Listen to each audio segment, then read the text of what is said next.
Jesper, nu har vi jo alle sammen hørt, at du har gennem en årrække har taget præstationsfremmende midler. Det er rigtigt. Men at du før sæsonen 90 ikke tog det. Du havde jo gode resultater i 80'erne. Hvorfor vælger du at pumpe dig med præstationsfremmende midler? Jo, men ser du Remy? Det er godt ikke navnet, ikke?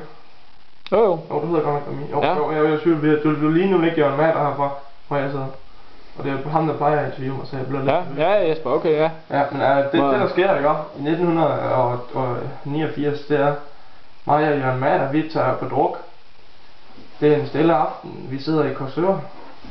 Jeg siger, Jørgen, hvorfor tager vi ikke ned på skiberen? Det drikker os i hegnet. Han siger, jamen jeg arbejder på TV2, det var helt nystart dengang. Ja. Han siger, mig og Michael Meyer, vi skal lave noget lykkehjul. Det var faktisk mig, der skulle finde bogstaverne, men det er ikke nogen, der ved nu. Det endte som bekendt et andet sted med mig og sport og cykling. Ja. Men så siger Matt, han siger, Jesper, din gamle dreng, vi tager så på druk. Så siger jeg, ja, det gør vi da.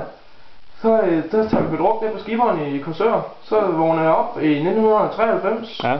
Har lige vundet af Triano Adriatico. Og der tænker jeg, så vågner jeg i den totale seng. Så det første jeg ser, det er nemlig Jørgen Madsen. Så tænker jeg, Jørgen, du gik på toilettet ned på skiberen i Korsør. Og så er jeg ikke set der siden. Er der godt nok gået 4 år? Så siger Jørgen Madsen, siger, nej Jesper, der er kun gået 3,5. Det var en dejlig druktur, siger Jørgen Madsen så. Og så